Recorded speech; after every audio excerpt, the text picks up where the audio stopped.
दोस्तों एक 22 से 23 साल की लड़की को अपने ही एक चचेरे भाई से प्यार हो जाता है। वो प्यार में पागल लड़की अपना घर परिवार छोड़ के उस लड़के के पास चली जाती है और उस लड़का के साथ लिव इन में रहने लगती है। लेकिन 26 जनवरी 2025 को दिन जिस हाल में वो लड़की मिलती है उस लड़की के साथ एक ऐसी भयानक घटना घटती है कि वाकई में दोस्तों आप भी जब इस पूरे घटना को सुनेंगे तो कहीं ना कहीं सोचने पर मजबूर हो जाएंगे। नमस्कार, प्रणाम, मैं सर्वेश राज। कहानी शुरू करूं इससे पहले आपसे एक छोटी सी गुजारिश है, आप प्लीज वीडियो को लाइक कर दीजिए, साथ ही साथ चैनल को भी सब्सक्राइब कर लीजिए ताकि मेरा हौसला बढ़ता रहे।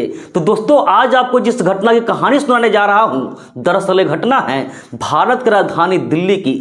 दिल्ली में एक इलाका लगता है गाजीपुर और इसी गाजीपुर में 26 जनवरी को सुबह 4:10 पर पुलिस को रोड के किनारे एक जली हुई सूटकेस में जली हुई लड़की का लाश होने की सूचना मिलती है। अब जैसे ही पुलिस वाले घटना के बारे में सुनते हैं तुरंत ही उस घटना स्थल पर पहुंचते हैं तो वहां देखते हैं कि जो लड़की थी इस तरीके से उसका बॉडी जल चुका था कि उसका पहचान कर पाना भी मुश्किल था। अब जो पुलिस वाले होते हैं वहां फोरेंसिक टीम को बुलाते हैं, डॉग स्क्वाड टीम को बुलाते हैं और जो लाश होता है उसको सूटकेस के सहित ही पोस्टमार्टम के लिए भेज देते हैं। और इसके बाद पुलिस वाले कई तरह का टीम बनाते हैं और इस पूरे मामला का छानबीन करने लगते हैं। उस इलाके में जितने भी सीसीटीवी कैमरा होता है, जब सारे सीसीटीवी कैमरा खंगालते हैं तो उसमें कई सारी गाड़ियां दिखाई देती है और उसी में से एक संदिग्ध गाड़ी दिखाई देती है जो हुंडई का वर्ना कार होता है। अब जो पुलिस वाले होते हैं उस कार के नंबर प्लेट को स्कैन करवाते हैं और नंबर प्लेट के माध्यम से उस कार का जो मालिक होता है उसका एड्रेस निकालते हैं और सीधा उस एड्रेस पे जो कि लोनी का रहने वाला एक व्यक्ति होता है पुलिस वाले की टीम वहां पहुंचती है। और जो व्यक्ति होता है कार का मालिक होता है उससे जब इस घटना के बारे में पूछताछ करते हैं तो कार का जो मालिक होता है वो कहता है साहब हमने तो गाड़ी कई महीना पहले ही बेच चुका हूं। अब इसके बाद दोस्तों जो पुलिस वाले होते हैं उस कार के मालिक से जिसके हाथ में गाड़ी बेचा था उसका नाम पता करता है, उसका एड्रेस पता करता है तो पता चलता है कि जो व्यक्ति था जिसके हाथ से गाड़ी बेचा था उसका नाम था अमित तिवारी। और दोस्तों गाजियाबाद का एक जगह है खोरा कॉलोनी, वहीं का रहने वाला था। अब पुलिस वालों को जैसे ही एड्रेस मिलता है सीधा वो खोरा कॉलोनी पहुंचते हैं और वहां जो अमित होता है वो अमित के घर के पास में ही जो गाड़ी हुंडई का वर्ना था वहीं पे लगा हुआ था। अब जो पुलिस वाले होते हैं अमित से पूछताछ करते हैं कि 25 जनवरी के रात में 1:41 में तुम्हारा गाड़ी हाईवे पे क्या कर रहा था। अब जो व्यक्ति होता है वो इधर उधर की बातें करने लगता है और इसी पूछताछ के दौरान वो एक और व्यक्ति का नाम लेता है जिसका नाम होता है अनुज। दरअसल दोस्तों अनुज होता है वो अमित का दोस्त होता है। अब जो पुलिस वाले होते हैं वो अमित तिवारी होता है और उसका दोस्त जो अनुज होता है दोनों को उठाते हैं, दोनों को हिरासत में लेते हैं और जब उससे सख्ती से पेश आते हैं तो दोनों टूट जाता है और सारी सच्चाई बता देता है। दरअसल दोस्तों जो अमित तिवारी होता है वो कैब ड्राइवर का काम करता था, इसलिए अक्सर वो अलग अलग शहरों में जाया करता था। और इसी तरीके से एक बार वो गुजरात शहर में गया था, गुजरात के सूरत शहर में गया था तो वहां उसकी एक चचेरी बहन रहती थी जिसका नाम था शिल्पा पांडे। वो शिल्पा पांडे को फोन करता है कि मैं आज सूरत में आया हूं, रात को मुझे यहीं रहना है, अगर तुम अपने घर का एड्रेस बता देती तो मैं वहीं पर चला आता और वहीं पर रह लेता। उसकी जो चचेरी बहन होती है शिल्पा पांडे वो अपने घर का एड्रेस बता देती है और इसके बाद जो अमित तिवारी होता है अपने चचेरी बहन के घर पे चला जाता है। वहां जो लड़की थी शिल्पा पांडे वो अपने पापा मम्मी के साथ ही रहते थे तो उसके घर का जो लोग होते हैं अमित तिवारी को अच्छे से खातिरदारी करते हैं, खिलाते हैं, पिलाते हैं और रात में जो अमित तिवारी होता है अपने ही बहन के घर पे रह जाता है। और इसी दौरान दोस्तों ये दोनों भाई बहन था, यानी जो अमित तिवारी था और उसकी चचेरी बहन शिल्पा था, ये दोनों को नजदीकियां बढ़ता है और दोनों एक दूसरे से प्यार करने लगते हैं। और इसके बाद दोस्तों जो अमित तिवारी होता है अक्सर अपने बहन से वहां जाके मिलने जुलने लगता है और इसी तरीके से लगभग 2 साल का वक्त गुजर जाता है। और फिर एक दिन वो जो लड़की होती है अपने घर वाले से उस लड़का अम्मी से शादी का बात करती है, लेकिन लड़की का जो घर घर वाले थे, इस लड़की का चचेरा भाई लगते थे, इसलिए इस शादी के लिए नहीं मानते हैं।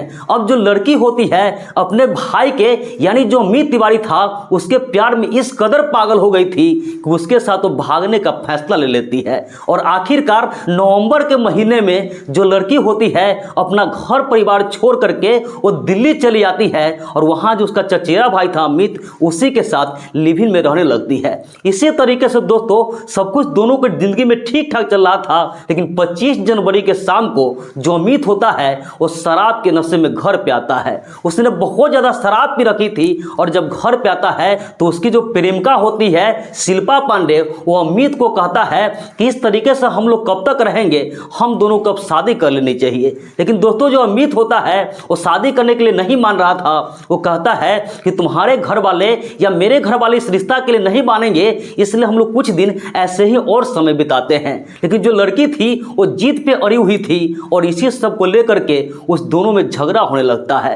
अमित था वो काफी शराब के नशे में था, इसलिए उसका गुस्सा था वो बर्दाश्त नहीं कर पाता है और गुस्से में जो लड़की होती है यानी शिल्पा पांडे होती है उसका गला दबा देता है। और जब तक गला दबा कर रखता है, जब तक कि उसकी जान नहीं निकल जाए, उस दुनिया को छोड़कर चली नहीं जाए। और जब अमित को लगता है कि लड़की अब मर चुकी है तो उसे समझ में नहीं आ रहा था कि आखिर इसके लाश के साथ क्या किया जाए। और इसके बाद उसका एक दोस्त था जिसका नाम अनुज था, वो किसी गैरेज में इलेक्ट्रिशियन का काम करता था। तो अनुज को फोन करता है और अनुज को कहता है कि मैंने अपने प्रेमिका का ऐसे ऐसे कत्ल कर दिया हूं, लेकिन मुझे समझ में नहीं आ रहा है कि अब इसके लाश के साथ क्या किया जाए। अब जो अनुज होता है उसे ही अपने पास बुलाता है और इसके बाद दोस्तों एक सूटकेस लेकर आता है और उस सूटकेस में वो जो लड़की होती है शिल्पा पांडे उसके लाश को पैक करता है। ये दोनों का प्लान होता है उसके लाश को गाड़ी में डाल करके पश्चिमी उत्तर प्रदेश में जाएंगे और वहीं कहीं पे फेंक देंगे। लेकिन अफसोस दोस्तों अगले दिन 26 जनवरी था, इसलिए दिल्ली पूरा हाई अलर्ट पे था। जगह जगह गाड़ियां के चेक की जा रही थी और यही जानने के लिए ये दोनों होता है 2 बार गाड़ी लेकर दिल्ली में बाहर निकलता है, रोड पर निकलता है कि कहीं चेक हो रहा है कि नहीं हो रहा है। तो दोनों बार इसके कार को पुलिस वाले रोकती है और इसके कार को चेक करती है। अब ये दोनों समझ जाता है कि कल 26 जनवरी है, पूरे दिल्ली में हर जगह गाड़ियां की चेकिंग चल रही है, ऐसे में लाश को लेकर जाना खतरे से खाली नहीं है। वो सोचता है क्यों नहीं इस लाश को कहीं दिल्ली में भी सुनसान जगह पे फेंक दिया जाए और इसके जला दिया जाए ताकि हर सबूत मिट जाएगा। और इसके बाद दोस्तों वो उसी रात को लगभग 1:30 से 2 बजे के बीच में उस लड़की के लाश को सूटकेस में पैक तो था ही अपने कार में डालता है और रास्ते में से 160 रुपए का डीजल लेता है और फिर एक सुनसान जगह पे रोड के किनारे जहां पे लोग कचरा वगैरह भी फेंकते थे वहीं पर पहले उस सूटकेस को फेंकता है और उस पर जो डीजल लिया हुआ था वो डीजल भी छिड़क देता है और भूसा डाल के उस पर आग लगा देता है। और इसके बाद दोस्तों वो दोनों फिर से कार में बैठते हैं, बड़े ही आराम से अपने घर पे चले जाते हैं। शायद उसे लगता था कि हम लोग पकड़े नहीं जाएंगे, हम पे पुलिस को जरा भी शक नहीं आएगी। लेकिन अफसोस दोस्तों पुलिस वाले जो इस पूरे मामला के छानबीन करते हैं तो आखिरकार जो कातिल होता है वो पकड़ा जाता है और पुलिस वाले उस पे इससे संबंधित धाराओं के अंतर्गत मुकदमा दर्ज करते हैं और उसे सलाखों के पीछे भेज देते हैं। तो दोस्तों इस पूरे घटना पर आपकी क्या राय है, आप क्या कहना चाहेंगे, कमेंट करके जरूर बताइएगा। बाकी इस पूरे घटनाक्रम सुनाने का उद्देश्य किसी के भावनाओं को आहत करना नहीं था, किसी का भी दिल दुखाना नहीं था, बस समाज में इसी घटनाओं से केवल आपको जागरूक करना था, सतर्क करना था। तो मिलते हैं ऐसी किसी नेक्स्ट वीडियो में, जब तक के लिए जय हिंद, वंदे मातरम।